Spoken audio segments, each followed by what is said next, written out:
everyone and welcome all. I'm Sambhashini Gore and today we are going to study Alien SEPA with self-made notes covering Alansky notes, Niranjan Mohanty, J.D. Patil and S.K. Dubey. These are going to be best notes for university exams. Do watch the complete video lecture. This is going to be a very productive video lecture. So here we're going to start our second medicine, Alien SEPA, which is onion. This is how we prepare our medicine using a fresh bulb or onion. Here we start with introduction. Common name or synonym. तो देखो अपने कई नाम होते हैं ना, जैसे मैंने पिछले वीडियो लेक्चर में बताया था आपको, पिंटू, छोटू, मुन्ना, मुन्नी, ठीक है। तो वैसे ही हमारे इलियम सीपा को हम प्यार से बुलाते हैं ऑनियन, प्याज, अनियो, ऑइग्नॉन, ठीक है। अपना फ्रेंच में ऑइग्नॉन बोलते हैं, ग्रीक लैटिन ऑनियो बोलते हैं, हिंदी में प्याज बोलते हैं, ठीक है, और इंग्लिश में ऑनियन बोलते हैं, और साइंटिफिक नेम है इसका एलियम सीपा, ठीक। तो ये तो हमने देख लिया उसका कॉमन नेम। नेक्स्ट हम देखते हैं हैबिटाट और हैबिट उसकी, मतलब वो किन जगह पे होता है और कैसे इन्वायरमेंट में पाया जाता है, ठीक है। तो देखो ये पूरे दुनिया में पाया जाता है पहले तो, दूसरी बार बहुत कॉमन है अपने इंडिया में, और ये कल्टीवेशन इसका कब होता है, ड्यूरिंग विंटर्स, ठीक है। अभी सर्दियों में आपने देखे होंगे कि फ्रेश जो ऑनियंस थे ग्रीन लीव्स के साथ वो मिल रहे थे, तो उन्हीं से ही हम क्या बनाते हैं, अपनी दवा बनाते हैं। जो फ्रेश बल्ब्स हो गए ऑनियन के, उससे ही हमारी प्रिपरेशन होती है मेडिसिन की। Here is the history. तो देखो ये जो मैंने हैबिटाट और हिस्ट्री थी, ये मैंने आपके पोलिंग किया था अपने टेलीग्राम चैनल पे, और जैसे भी रिस्पॉन्सेज आए उसके अकॉर्डिंग मैंने ये टॉपिक्स और ऐड किए हैं अपने नोट्स में। तो कंप्लीट वीडियो ज़रूर देखें, ये वीडियो लेक्चर सच में बहुत प्रोडक्टिव होने वाला है। और देखो हम आगे डिस्कस करते हैं हमारी हिस्ट्रीज की। First introduced by doctor Constantine Hering. तो देखो हमारे जो कॉन्स्टेंटिन हैरिंग थे, उन्होंने फर्स्ट टाइम इंट्रोड्यूस किया था ये मेडिसिन को, ठीक है। कब? 15/9/1847 को, ठीक है। Subsequently proved bye 16 other person and groups. तो देखो और साथ ही साथ और भी जो 16 लोग थे और उनका पर्सन का ग्रुप था, उन्होंने भी इस मेडिसिन को प्रूव किया है, ठीक है। बट हमारे मेन प्रूवर कौन होंगे इनके? कॉन्स्टेंटिन हैरिंग, ठीक है। और इन्होंने क्या किया, 500+ सिम्टम्स हमें रिकॉर्ड हुए, ठीक है, जब हम प्रूविंग किए, जब वो लोगों ने प्रूविंग की, 16 जो ग्रुप थे या जो पर्सन थे उन्होंने जब प्रूविंग की, तो 500 से ज़्यादा सिम्टम्स टोटली रिकॉर्ड हुए। Well known both as food and medicine. तो देखो बहुत अच्छे से जाना जाता है फूड और मेडिसिन के तौर पे भी। इजिप्शियंस देखो कब यूज़ कर रहे थे, इजिप्शियंस यूजिंग 3200 BC चरक ड्यूरिंग 122-162 AD आयुर्वेदिक मेडिसिन के तौर पे इन्होंने यूज़ किया था इसको, ठीक है। हमारे इसके प्रूवर कौन है? हमारे कॉन्स्टेंटिन हैरिंग, ठीक है। डॉक्टर हैरिंग जो है इसके प्रूवर है। अब इनका खानदान क्या है? लिलियसी फैमिली के है ये, ठीक है। Temperament melancholic, thermal relation hot patient. तो देखो इनको ज़्यादा गर्मी लगती है, ठीक है, ये वो हॉट पेशेंट है। थर्मल रिलेशन जो हॉट एंड चिली रिलेशन देखते हैं हम, तो इनको गर्मी ज़्यादा लगती है। Duration of action 24 hours to 7 days। तो देखो ये एक्यूट मेडिसिन है, तो इसका ड्यूरेशन ऑफ एक्शन कैसा है? 24 hours से 7 days के बिटवीन में, ठीक है। मियाज्म, देखो मियाज्म कौन सा मिलता है? सोरा मियाज्म मिलता है। Here we are going to discuss Allen's key notes of this medicine. First, we'll discuss physical generals. Acute cataract, inflammation of mucous membrane with increased secretion। तो देखो क्या होता है, ये एक्यूट कटराल मतलब जो एकदम सर्दी खांसी, नाक बहने वाली जो सर्दी खांसी होती है ना, उसे कटराल बोलते हैं, ठीक है। और ये एक्यूट है, एकदम सडन ऑनसेट है, वॉयलेंट है, बहुत ज़्यादा जो है म्यूकस निकल रहा है, ठीक है। इंक्रीज सिक्रेशन मतलब नाक बहुत ज़्यादा बह रही, गंगा जमुना बह गई, ठीक है। Bad effect from getting wait, भीगा ये सावन में बदन मेरा और लग गई नाक से बहने गंगा जमुना, है ना। तो बस बदन भीग गया बारिश में या गीले हो गई सर्दी, नाक बहने लगी, है ना। तो ये ऐसी मेडिसिन है। फिर इसका हेड का सिम्टम देखेंगे हम, की नोट्स क्या क्या है हेड में। Catarrhal dull headache with coryza, seizures during menses, returns when flow disappears. तो यहाँ पे थोड़ी सी स्पेलिंग मिस्टेक है, ये रिटर्न्स है, ठीक है, करेक्ट कर लेना। अब क्या होता है कि ये जो है इसका हेडेक, अपने एलियम सीपा का हेडेक का कैरेक्टर कैसा होता है? डल हेडेक होता है, हल्का हल्का सर दर्द दे रहा है, ठीक है। अब ये जो है कोराइजा के साथ होगा, सर्दी खांसी जुकाम में जो जुकाम होता है ना, कोराइजा मतलब जुकाम, तो जुकाम के साथ आता है, ठीक है। और क्या रहता है? सीजर्स ड्यूरिंग मेंसेस, मतलब ये मेंसेस जब पीरियड्स हो रहा होता है तब ये दर्द ठीक हो जाता है, और जैसे ही वापस फ्लो जब डिसअपियर होता है, जब पीरियड्स बंद हो जाता है, जब फ्लो बंद हो जाता है तो वापस से हेडेक चालू हो जाता है। Here we are going to discuss extremities. Sore and raw spots on feet. देखो सोर मतलब ऐसे बहुत ज़्यादा पेनफुल, और रैशेस तो नहीं बोलेंगे, सोर मतलब ऐसे फट जाना, कट जाना, या बोलते हैं ना एड़िया फट गई है, तो देखो यहाँ पे लिखा हुआ है स्पेशली हील्स। तो देखो एड़िया जब फट जाती है बहुत ज़्यादा, ठीक है, फ्रिक्शन से, फ्रॉम फ्रिक्शन मतलब बहुत ज़्यादा रगड़ खाने से, उस वजह से जब यहाँ पे वो इस तरह से एड़िया फट जाती है तो वहाँ पे भी ये दवा यहाँ काम करती है हमारी, कौन सी, एलियम सीपा, ठीक है, ये दवा काम करेगी। Panaritium with red streaks up the arm, मतलब ये जो पेनेटा मतलब क्या होता है, जब ये स्ट्रेच मार्क्स जैसे कि आते हैं आर्म्स में, और ऐसे रेड स्ट्रीक्स मतलब ऐसे लाल लाल धारियों के निशान पड़ जाते हैं, तो उस कंडीशन में भी हमारी एलियम सिपा काम करेगी। Pain drives to despair in child bed, मतलब क्या होता है, बच्चा जो है बिस्तर पे लेट के रोने लगता है और इधर उधर परेशान होता है बहुत ज़्यादा, और क्या करता है, पेन उसे बहुत ज़्यादा परेशान कर देता है, विचलित कर देता है, ठीक है। तो ये उसके सारे सिम्टम थे। नेक्स्ट हम देखते हैं आइस का। तो आइस कैसी होगी, इसके आँख में जलन होगी, बिटिंग मतलब ऐसे ऐसे कटे कटे ऐसे चिड़चिड़ाएगा, अजीब सा हो जाएगा, ठीक है, आँख में ऐसा लगेगा कुछ चट रहा है, या ठीक है, अपने टर्म्स में से समझ आना बिटिंग का मतलब, ठीक है। स्मार्टिंग एज ऑफ स्मोक, अब जैसे धुआं लगने पे आँख कैसे हो जाती है, नहीं एकदम से अजीब सा लगने लगता है, धुआं जाने पे आँख में धुआं चले जाए, कभी हवन में बैठो, पूजा में बैठो तो आँख में धुआं चले जाए तो कैसे आँख हो जाती है, अजीब सी लगता है, और ऐसा लगता है बस उसको रब करें और बस ऐसे आँखों को ऐसे ऐसे हाथ से कुचलाते हैं। तो ये सारे सिम्टम भी हमारे एलियम सिपा में मिलते हैं। Watery and snuffed, capillaries injected with excessive lachrymation, मतलब बहुत ज़्यादा कीचड़ आता है, आँख में चीपड़ आता है, ठीक है। वाटरी मतलब पानी भी बहने लगता है। तो ये सारे सिम्टम हमारे आइस के हो गए, एलन्स की नोट्स के, हमारे एलियम सिपा के। नेक्स्ट हम देखते हैं नोज़ में। तो देखो नोज़ में देखने को मिलता है स्प्रिंग कोराइजा, मतलब हर साल के अगस्त में इनकी नाक बहनी ही बहनी है, ठीक है। ये होता है मतलब स्प्रिंग कोराइजा मतलब जैसे कि सीज़न चेंज होगा, ठीक है, तो सीज़न चेंज होगा और स्प्रिंग सीज़न आया, स्प्रिंग कोराइजा क्यों, क्योंकि जैसे स्प्रिंग सीज़न आएगा इनकी नाक बहनी चालू हो जाएगी, ठीक है। After damp northerly winds, coryza profuse watery acrid nasal discharge and profuse blood lacrimation, discharges burns and corrodes nose and upper lips, acrid watery discharge dropping tip of the nose, nasal polypus। देखो क्या क्या होता है इसके नाक के जो symptom है, क्या क्या मिलेगा, एक तो इसकी नाक बहेगी, जो टिप ऑफ द नोज होती है अपनी, ठीक है, वहाँ से क्या है अपना जो वाटर डिस्चार्ज है वो ऐसे टपकने लगता है, इतना ज़्यादा इनमें वो मिलता है, ठीक है, जो कैटराल है इतना ज़्यादा हो जाता है कोराइजा। और जो नेज़ल डिस्चार्ज है, अब जो नाक से जो पानी बह रहा है वो इतना ज़्यादा वो हो जाएगा ना, कोरोसिव हो जाता है, ठीक है, कि नाक के साइड साइड में कट जाता है, जो अपर लिप्स है वहाँ पे भी कट जाता है, ठीक है। और इस तरह से नाक के सिम्टम मिलते हैं। और एक इसका सिम्टम क्या है, नज़ल पॉलिप, अब क्या है नाक बंद हो रही है, ठीक है, नज़ल पॉलिप्स भी देखने को मिलते हैं। इसके फीमेल्स हम देखेंगे फ्लेबाइटिस और परप्यूरल आफ्टर फोर्सेप डिलीवरी। तो देखो फोर्सेप डिलीवरी में क्या होता है, जब अपनी डिलीवरी हो रही होती है तो जो पेरिन्यूरियम वाली एरिया होती है ना उसमें कट लगाना पड़ जाता है कई बार, डायलेशन या जो भी कॉम्प्लिकेशन है उनकी वजह से, ठीक है, जिससे कि ब्रेक ना हो, ठीक है, और बच्चा जो है बाहर आ जाए और फीमेल को हर्ट भी मत हो ज़्यादा, इस वजह से क्या है हेमरेज के चांसेस ना हो, इसलिए क्या है वहाँ पे कट लगाया जाता है। तो फ्लेबाइटिस का मतलब ये होता है कि वहाँ पे जो है ब्लड जमा हो जाना, ठीक है, और या उसमें क्या हो सकता है कि हेमरेजिक भी हो सकता है और जो है नॉन हेमरेजिक भी हो सकता है। मतलब ऐसा होगा कि वहाँ की जो वेन्स होगी वहाँ पे इन्फ्लेमेशन हो जाएगा, ठीक है, अब हेमरेज हुआ तो क्लॉट बनेगा वहाँ पे, और अगर हेमरेज नहीं हुआ तो क्लॉट नहीं बनेगा, ठीक है, ये फ्लेबाइटिस का मीनिंग होता है। फिर देखते हैं हम इसका respiratory. Hay fever in August every year, violent sneezing or rising from bed, from handling peaches, whistling during expiration, catarrhal laryngitis, cough compels patient to grasp larynx, seems as if cup would tear it।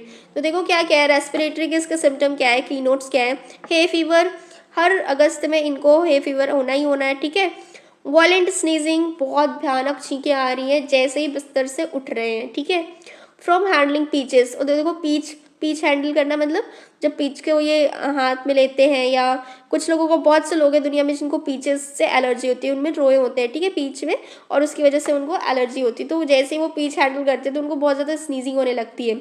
Whistling का ऐसे सीटी जैसी आवाज़ आती है जब वो सांस छोड़ते हैं, ठीक है। ये जो एक्सपायरेशन वाला कैरेक्टर ये अपने एलियम सीपा में देखने को मिलता है। Catarrhal laryngitis cough compels patient to grasp. अब देखो उनको इतनी ज़्यादा जो लैरिंग्स में अपनी इन्फ्लेमेशन इतनी ज़्यादा है ना, तो जब वो खांसते हैं तो उन्हें ऐसा फील होता है जैसे उनका गला जो है ना वो ऐसे फट जाएगा, ठीक है, लैरिंग्स वो टीयर, ऐसा फील होता है कि कफ जो है वो जो खांसी है उससे उनका जो गला है लैरिंग्स से वो फट जाएगा, ठीक है। Nervous system, neuralgic pain like a long thread in face, head and neck and chest. तो देखो ऐसा पेन होता है, न्यूरल्जिक पेन होता है, ऐसे धागे भी चलने जैसा पेन होता है, ठीक है, धागे जैसा पेन होता है कहाँ कहाँ पे, फेस, हेड, नेक और चेस्ट में। Traumatic chronic neuritis. अब ट्रॉमेटिक क्रॉनिक न्यूराइटिस क्या होगा कि मान लो किसी को किसी पार्ट पे इंजरी थी, वहाँ एम्पिटेशन हुआ, तो वो क्रॉनिक न्यूराइटिस हो गया, वहाँ की जो नर्व थी वो परमानेंटली डैमेज हो गई, ठीक है। अब क्या होगा वहाँ पे भी, उस कंडीशन पे भी देखो यहाँ पे लिखा है न्यूरल्जिया ऑफ स्टम्प आफ्टर एम्पिटेशन, मतलब जिस हिस्से को काट दिए हैं अब जो ये बचा वाला हिस्सा है उस जगह पे जो न्यूरल्जिया होगा या न्यूराइटिस होगा उस कंडीशन पे भी हम क्या देंगे, अपनी एलियम सीपा। और इसका पेन का कैरेक्टर कैसा होगा, बर्निंग एंड स्टिंगिंग टाइप का पेन होगा, जैसे ऐसे डंक मारे जैसा पेन, जैसे मधुमक्खी का भी डंक मारे तो कैसा दर्द होता है ना, ठीक है। और बरैया, दतैया ये सब जब डंक मारते हैं, जब चींटी डंक मारती है तो कैसा पेन होता है, ठीक है, स्टिंगिंग बर्निंग पेन, तो उसी तरह का पेन मिलेगा इसके एलियम सीपा में, ठीक है। नेक्स्ट इसका हम देखते हैं GIT, colic from cold by getting feet wet, overeating from cucumbers, salads, hemorrhoidal of children, aggravation by sitting and ambulation moving about। तो देखो क्या क्या मिलेगा, इसका जो कॉलिक होगा, ठीक है, जो पेट में दर्द होगा कैसा होगा, भीगने के बाद दस्त लग गई, कुकम्बर खाने से, ओवर ईटिंग करने से, सैलड खाने से, सलाद खाने से, खीरा खाने से, ककड़ी खाने से पेट खराब जाएगी हमारी एलियम सीपा, ठीक है। हेमोरॉइडल ऑफ चिल्ड्रन, अब देखो बच्चों में भी हेमोरॉइड हो जाते हैं, ठीक है, और इनको जो एग्रीवेशन होता है बैठने से होता है, ठीक है, बहुत अनकंफर्टेबल लगेगा हेमोरॉइड्स की वजह से, और इनको चलने फिरने से आराम होता है, ठीक है। कॉन्स्टिट्यूशन, फिजिग्नोमी, अब पेशेंट दिखता कैसा है, तो देखो ये बहुत एक्यूट ड्रग है, बहुत ही शॉर्ट टाइम पीरियड की ड्रग है, तो इसमें ज़्यादा हम इसके कॉन्स्टिट्यूशन पे ध्यान नहीं देते हैं, बट कुछ कुछ चीज़ें हैं। Best suited to tired patient, बहुत ज़्यादा थकान वाले जो थक जाते हैं बहुत जल्दी उन्हें सूट करेगी। एगिंग थ्रू आउट द बॉडी, मतलब पूरे शरीर में दर्द बना रहेगा। वेरी हॉट पेशेंट, बहुत ज़्यादा गर्मी लगेगी उन्हें, तो इस तरह से क्या है इसके कॉन्स्टिट्यूशन हो गई। नेक्स्ट हम देखते हैं sphere of action, seed of action या फार्माकोडायनामिक्स, मतलब ये दवा का मेन असर किस किस चीज़ों किस जगह पे होता है। Conjunctiva, eyes, intestine, larynx, mucous membrane, nerves, nose, respiratory and stomach. तो देखो इतनी जगह पे इसका स्फीयर ऑफ एक्शन है, मतलब कि इतनी जगह पे काम करेगी आपकी दवा जो है, ठीक है। कंजक्टिवा, जो आइज की कंजक्टिवा होती है ना उसकी बात कर रहे हैं हम, आइज की बात करें, पूरी आइज की जो आपने देखा ना डिस्चार्ज लैक्रिमेशन हो रहा है वो सारी चीज़ पे। फिर इंटेस्टाइन हमारा जो हेमोरॉइड्स है, कॉलिक है, उस पर भी काम करेगी। लैरिंग्स से अब गला फटने वाला हो गया। म्यूकस मेम्ब्रेन जो नोज की हो गई, ठीक है, बहुत ज़्यादा डिस्चार्ज हो रहा है। नर्व्स जो अपना एम्पिटेशन, नोज हो गया अपना जो डिस्चार्ज हो रहा है। रेस्पिरेटरी ट्रैक्ट जो विस्लिंग हो रही है, ठीक है, जो कफ हो रहा है। स्टमक जो अपना पेट दर्द हो रहा है, ठीक है, ये सारी चीज़ें यहाँ पे इसका सीट ऑफ एक्शन या अपना स्पेयर ऑफ एक्शन है दवा का। नेक्स्ट हम देखते हैं इसकी पैथोजेनेसिस। अब हम जब इसको प्रूविंग करते हैं तो क्या क्या चीज़ें हमें देखने को मिलती है। देखो कभी भी प्रूविंग होती है ना तो हमें पैथोजेनेसिस मिलती है दवा की, ठीक है, मतलब ये पैथोलॉजिकली क्या क्या चेंजेस ला सकती है। तो देखो ये क्या होता है, इसकी फिजियोलॉजिकल प्रॉपर्टीज़ क्या है, स्टिमुलेंट की तरह का काम कर रही है, ठीक है, मतलब जो स्टिमुलेंट कैसा होता है, किसी भी चीज़ को एक्साइट करने वाला, कोई भी प्रोसेस को, जैसे कि डायूरेटिक हो गया, एक्सपेक्टोरेंट हो गया। एक्सपेक्टोरेंट मतलब बहुत ज़्यादा म्यूकस सिक्रेशन करेगी, ठीक है। अब कैसा होगा म्यूकस सिक्रेशन, अपन देख रहे हैं कि नेजल डिस्चार्ज बहुत ही ज़्यादा वाटरी है, थिन है, पानी जैसा है, ठीक है, तो इसका एक्सपेक्टोरेंट का भी काम करती है ये स्टिमुलेट करके। एफ्रोडिसिक मतलब होता है कि सेक्सुअल डिज़ायर बढ़ाने वाली। एमेनगॉग मतलब होता है कि, एमेनगॉग का मतलब समझो पहले, एमेनगॉग होता है कोई भी ऐसा सब्सटेंस या स्टिमुलेंट जो कि क्या करता है हमारे यूट्राइन के ब्लड फ्लो को इंक्रीज करता है, तो ये इसकी पैथोजेनेसिस है, ठीक है। और कभी कभी हम जब प्रिस्क्रिप्शन करते हैं, जब प्रिस्क्राइब करेंगे तो हम पैथोजेनेसिस के अकॉर्डिंग भी दवाइयाँ प्रिस्क्राइब करते हैं। जर्मिसाइडल का भी काम करता है, हमारा ऑनियन जो है बहुत ही अच्छा जर्मिसाइडल है, ठीक है। और बहुत से गांव देहात है जहाँ आज भी अगर बिच्छू काट ले ना, बिच्छी होती है जो स्कॉर्पियन, तो या कोई कीड़ा काट ले जहरीला, तो वहाँ फट से वो क्या करते हैं, अपना प्याज का रस लगा देते हैं, ठीक है, जो अपने फर्स्ट एड होते हैं कि उस टाइम पे यूज़ किया जाता था। रिड्यूस फ्लॉचुलेंस मतलब क्या करती है, ये गैस पास होने को भी कम कर देती है। ये सब उसके पैथोजेनेसिस पढ़ रहे हैं हम, ठीक है। और क्या करती है, कोलेस्ट्रॉल, एरस dysentery, influenza, gout, inflammation, anaemia, jaundice, malarial fever, splenomegaly, insomnia, insomnia मतलब भूलक्कड़ वाला काम हो गया, ठीक है। ईयर एक, कान दर्द देना, हाइपरग्लाइसीमिया, म्यूकस मेम्ब्रेन और आई पे भी इसके पैथोजेनेसिस देखने को मिलेगी, ठीक है। प्रोड्यूस क्या करती है, bland lachrymation with acrid coryza with sneezing, क्या करती है, ये ब्लेंड लैक्रिमेशन मिलेगा अपनी आँख में, ठीक है। और नोज़ का क्या रहेगा, एक्रिड रहेगा, आइज़ का ब्लेंड रहेगा और नोज़ का एक्रिड रहेगा। इसका अपोजिट कर दोगे तो यूफ्रेशिया में आ जाएगी अपनी, ठीक है। उसका क्या होगा, आइज़ का एक्रिड रहेगा और नोज़ का ब्लेंड रहेगा, ठीक। अब नेक्स्ट हम देखते हैं mucous membrane of respiratory tract produces acute catarrhal inflammation with copious discharge, बहुत ही स्मेली अजीब सा सड़े हुए जैसे स्मेल आएगी, ठीक है, जब वो कफ निकलेगा तो, ठीक है, इस तरह का डिस्चार्ज होता है रेस्पिरेटरी ट्रैक्ट के म्यूकस से। Act on veins producing inflammation and neuralgia, तो देखो मैंने आपको बताया इसका पैथोजेनेसिस कैसा होगा कि ये कहाँ काम करेगी, हमारी नर्व्स पे काम करेगी और न्यूरेल्जिया कॉज करेगी, इन्फ्लेमेशन बनाएगी, ठीक है। Act on stomach and intestine produces colic, अब ये कॉलिक भी बनाएगी स्टमक और इंटेस्टाइन पे एक्ट करके। नेक्स्ट हम देखते हैं इसका mental symptoms. Patient very melancholic and anxious, तो पेशेंट कैसा होगा, बहुत ज़्यादा मेलनकॉलिक होगा, अवसाद वाला होगा और क्या होगा, एनेक्शियस होगा। फियर पेन में बिकम इंटॉलरेबल, और उसे ये डर लगता है कि उसका जो दर्द है वो असहनीय हो जाएगा। Life is burden to him, जिंदगी बोझ है, ठीक है। डिसइंक्लिनेशन टू मूव मतलब अब तो हिलना नहीं है मुझे यहाँ से, है ना। She knows that she will die in a week, और ये पेशेंट बोलेगा कि बोलेगी बस मैं तो एक हफ्ते में मरने वाली हूँ, अपना तो tata bye bye. Easily excited, angry, revengeful, can't brook opposition मतलब बहुत ही जल्दी एक्साइट हो जाने वाला, सड़ी सी बात पे गुस्सा भी आ जाएगा, सड़ी सी बात पे बहुत खुश भी हो जाएंगे, ठीक है। एंग्री, गुस्सा भी आया, रिवेंजफुल तो इससे बदला लेके रहूँगी मैं, ठीक है। कान ब्रोक ऑपोजिशन मतलब थोड़ा भी इनको ऑपोजिशन बर्दाश्त नहीं होता, कोई इन्हें ज़रा भी इनकी बातों को काटे ना या इन्हें किसी बात पे कोई मना ना करे या कुछ बोले ही मत, इन्हें ज़रा भी जो है ना जो ऑपोजिशन है वो बिल्कुल बर्दाश्त नहीं कर पाएंगे ये। Wants to destroy object of worth मतलब ये जो ऑब्जेक्ट ऑफ वर्थ है इसको ये डिस्ट्रॉय करना चाहते हैं। इनको आराम मिलता है बस चाय मिल जाए और क्या। माइल्ड स्टिमुलेंट मतलब जो हल्का स्टिमुलेंट होता है जैसे चाय हो गई, ठीक है, और दूध वाली चाय या ऐसी छोटे मोटे जो थोड़े मोटे स्टिमुलेंट होंगे इनसे उनको आराम लगता है। मिडिल ऑफ डे में इनका जो सिम्टम है वो एग्रेवेट हो जाएगा, एकदम मस्त तड़कती भड़कती धूप में इनकी नाक बहेगी, आय है मज़ा आ गया है ना। फिजिकल सिम्टम देखने को मिलेगा इनका एवर्जन टू मीट, इन्हें मीट खाना नहीं पसंद है। डिज़ायर देखो इसमें ना बहुत ही इसका की नोट है क्या, strong desire of raw onion, कच्चा प्याज खाने की एकदम तलब होगी, एकदम तड़प हो जाएगी, ठीक है। फ्रूट्स स्पेशली एप्पल्स, ठीक है, ये सारी चीज़ों की इनकी बहुत ज़्यादा तलब हो जाएगी। स्लीप, प्रोफाउंड स्लीप, अच्छी खासी नींद आ रही है। Appetite for fatty things otherwise no appetite मतलब इन्हें जो फैट वाले फूड हो गई ना, बटर हो गया, चीज़ हो गई, ऐसी सारी चीज़ें जो मतलब जिसमें बहुत ज़्यादा फैट का मात्रा ज़्यादा हो उस तरह की चीज़ें की खाने की इच्छा होगी, उसी चीज़ों की भूख लगेगी या फिर इन्हें एपेटाइट नहीं होती है, ठीक है।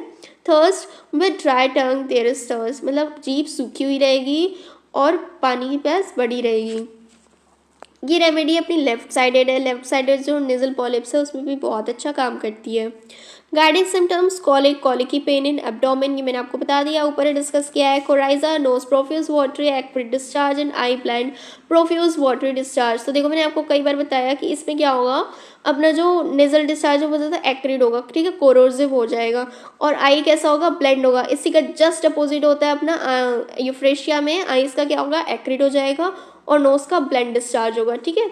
Cough, tickling sensation and throat and spasmodic cough and plus coryza, तो देखो क्या क्या होता है, टिकलिंग सेंसेशन होगा, ऐसे बस गुदगुदी कर रहा है कोई गले में, है ना, और इस तरह से खांसी आएगी इनको, स्पास्मोडिक कफ होगा है ना, ऐसे खांसी आएगी। कोराइजा के साथ होगी ड्रीम्स ऑफ फाइट्स वाटर और being let down into well and frightful, ऐसे डरावने सपने आते हैं, लड़ाई झगड़ा दिखता है सपने में भी, वाटर दिखता है सपने में, और ऐसा लगता है कि ये कुएं में गिर रहे हैं या कुएं में जा रहे हैं, ऐसे सारे सपने दिखते हैं। डिज़ायर्स स्ट्रॉन्ग, देखो बहुत ही ज़्यादा तेज स्ट्रॉन्ग डिज़ायर होती है इनको, किसकी, रॉन यानी कि dribbling of urine in old people, dribbling and spurting. तो देखो इसका यूरिन का सिम्टम क्या है कि ड्रिबलिंग होगी, मतलब इसे रुक रुक के बहुत तेज से निकलेगा यूरिन, ठीक है, जिसमें ओल्ड पीपल में देखने को मिलती है। Drowsiness, very drowsy, very lazy and yawning, भैया मुंह फाड़ रहे हैं, जवाई ले रहे हैं, ठीक है, यॉर्निंग चल रही है, बहुत ड्राउजी है, एकदम लेजी है, बहुत ज़्यादा आलसी वाले इंसान है, ठीक है। laryngitis very prominent, hoarse cough seems to split and tear the larynx। तो देखो इनमें जो laryngitis है, जो larynx होता है उसका इन्फ्लेमेशन देखने को मिलता है, बहुत prominent होता है ये सिम्टम। हॉर्स कफ होगा, एकदम खराश वाली खांसी आएगी। सीम्स टू स्प्लिट, और ऐसा लगता है कि बस ये अपना लैंग्वेज को फाड़ देगा, खांसी आएगी तो, ठीक है। Left sidedness, symptom start from the left side and goes to the right side, symptom कहाँ से स्टार्ट हो रहे हैं, अपने लेफ्ट साइड से और फिर बाद में राइट साइड जाते हैं। Loss of appetite with offensive flutters, बहुत ही ज़्यादा बदबूदार गैस पास होगी, ठीक है, और एपेटाइट क्या हो जाएगी, कम हो जाएगी। Pain, neuralgic pain, thread like in head, face and neck और चेस्ट। तो देखो न्यूरल्जिक पेन होता है कहाँ कहाँ पे होता है, अपने हेड में होगा। थ्रेड लाइक पेन होता है कहाँ कहाँ, हेड, फेस और नेक और चेस्ट, मैंने अभी ऊपर की नोट में डिस्कस किया था, याद होगा। फिर देखते हैं polypus of nose, nose blockage due to polypus and congestive headache. और कंजस्टिव हेडेक कैसा होता है, देखो ऐसे कुछ अंदर सा बंधा बंधा सा लगता है, ठीक है, कंजस्टिव हेडेक लगता है, इसी को कंजस्टिव हेडेक बोलते हैं, मतलब ऐसे अंदर कचोट रहा होता है, ऐसे बंद बंद सा लगता है, सर ऐसा वाला दर्द होता है, किसकी वजह से, पॉलिप की वजह से, नोज ब्लॉक होने की वजह से, ठीक है। rawness and excoriations, rawness all over body, nose, larynx, throat, excoriating nasal discharge, ठीक है। rawness मतलब ऐसे पूरे शरीर में दर्द बना रहेगा, nose, larynx, throat सब जगह पे दर्द रहेगा, excoriation देखने को मिलता है, nasal discharge मिलता है, ठीक है। Sensitiveness, very sensitive to light and odour, तो देखो इनको स्मेल भी बहुत ज़्यादा खास पसंद नहीं होती है, ठीक है, बहुत सेंसिटिव होते हैं ये उस चीज़ के लिए और लाइट के लिए भी, ठीक है। Sneezing, unbearable sneezing catarrh is characteristic aggravation when going into warm room, तो देखो गर्म कमरे में जाने से, क्योंकि ये हॉट पेशेंट है, गर्म कमरे में जाने से इनकी छींकें भी बढ़ जाती हैं, ठीक है। जो डैम्प एरिया होता है ना, जो बहुत ज़्यादा उमस वाला एरिया होता है और या गर्म कमरा हो गया, ठीक है, वहाँ पे जाने से इनका क्या है, छींकें बढ़ जाती हैं, अनबियरेबल छींकिंग, बस छींके जा रहे ठीक है, और नाक बहना चालू हो जाती है। Weakness, feels completely tired and deliberated aching throughout the body, इतनी ज़्यादा थकान लगती, इतनी वीकनेस लगती, पूरे शरीर में दर्द बना रहता है, ठीक है, और क्या रहता है, कम्प्लीटली टायर्ड, बहुत ही ज़्यादा थकान महसूस करते हैं, थ्रू आउट द बॉडी इनको दर्द होता है, ठीक है। Here we are going to discuss important characteristic features of particulars of this medicine.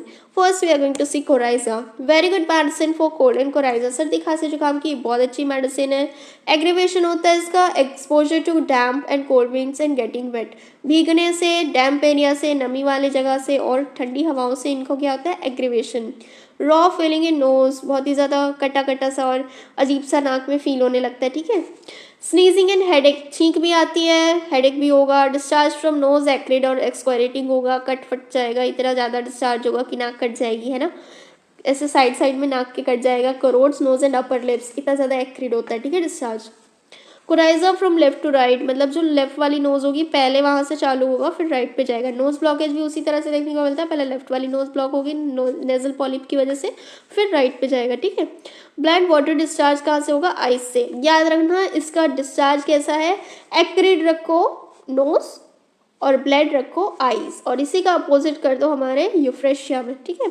Aggravation होगा इसका वार्म रूम से, ठीक है। नेक्स्ट हम देखते हैं इसका colic from cold by getting feet wet, अब इनको पैर भीग जाते हैं या इनको ये भीग जाते हैं ना जरा भी, तो इनको पेट में दर्द होने लगता है, लोगों का पैर दर्द देता है, इनका पेट दर्द देता है, ठीक है।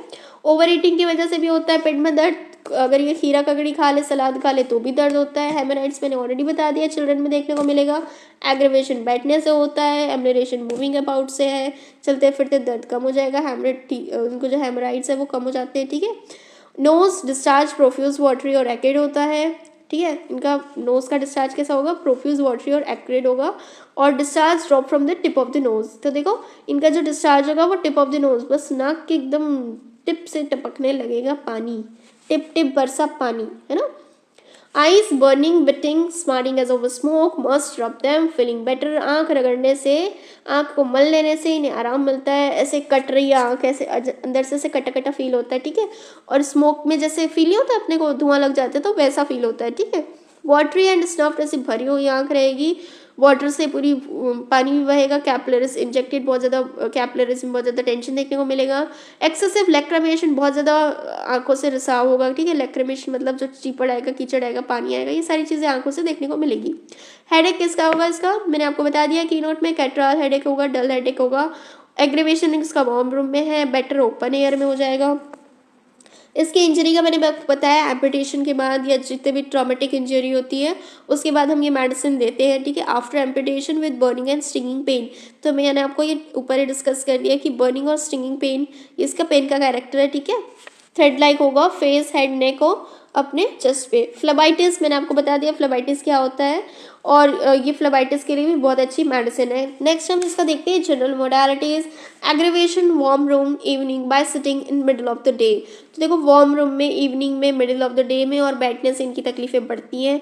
एमनरेशन इनका होता है ओपन एयर में, कोल्ड रूम और मूविंग में, चलने फिरने से आराम लगता है। नेक्स्ट हम देखते हैं इस मेडिसिन का क्लिनिकल या थेरापेटिक्स वैल्यू, तो देखो एब्डोमिनल कॉलिक में भी काम करेगी, cold, conjunctivitis, coryza, cough, diarrhoea, dysentery, hay fever, headache, influenza, injury, laryngitis, nasal polyps, pharyngitis, sneezing, spring catarrh और वुपिंग कफ, तो ये इतने सारी चीज़ों पे अपनी जो है एलएमसी पर काम करेंगी। तो इसको याद रखो, AC4D2H2I2L NPSSW, इतना लिख लोगे ना तो ये याद हो जाएगी, मेडिसिन का पूरा क्लिनिकल याद हो जाएगा, ठीक है। इतना नहीं याद होगा, मेन तो याद हो जाएगा। आप कॉलिक तो अपने इसका कैरेक्टरिस्टिक ही है, कंजक्टिवाइटिस है, कोराइजा है, कफ है, डायरिया, डिसेंट्री है फीवर है, हेडेक है, इन्फ्लुएंजा, इंजरी हो गई, लारिंजाइटिस हो गया, नेजल पॉलिप्स हो गया, स्प्रिंग कैटार हो गई, स्नीजिंग हो गई, वूपिंग कफ, तो ये सारी चीज़ें हमने ऑलरेडी सिम्टम में देख चुकी, तो बस इसी को अपना क्या लिखना है, अपना जो है क्लिनिकल या थेराप्स में आप थेरापेटिक्स वैल्यू में आप लिख दोगे, ठीक है, तो याद हो जाएगा आपको। Remedy relation inimical to all एलोसिलेशिया, antidoted by arnica, chamomilla, nux vomica, veratrum album, thuja, complementary to thuja, pulse and phosphorus, follows well soranum and sanguinaria।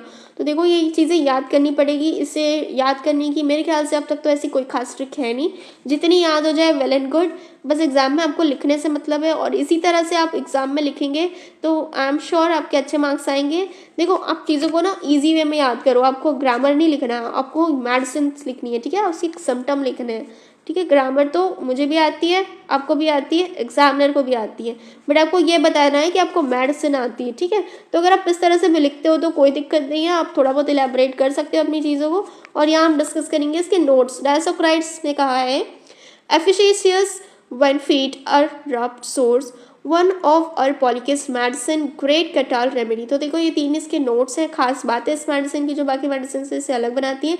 हमारे जो डायसोक्राइड्स भैया है ना, इन्होंने कहा है कि efficacious when feets are rubbed sore, तो जब ये फीट जो है रब्ड सोर है, मतलब रगड़ने की वजह से, रगड़ खाने की वजह से अगर फीट्स में या हील्स में सोर हो रहे हैं ना, ठीक है, कट फट जा रहा है या एड़ियाँ फट जा रही है उस रबिंग की वजह से, फ्रिक्शन की वजह से, तो ये बहुत ही ज़्यादा एफिशियस मतलब बहुत ही ज़्यादा कारगर मेडिसिन है। और नेक्स्ट है ये हमारी पॉलीक्रिस्ट मेडिसिन है, ठीक है, और क्या है ये ग्रेट कैटाल रेमेडी है, मतलब बहुत अच्छी जुकाम की दवा है।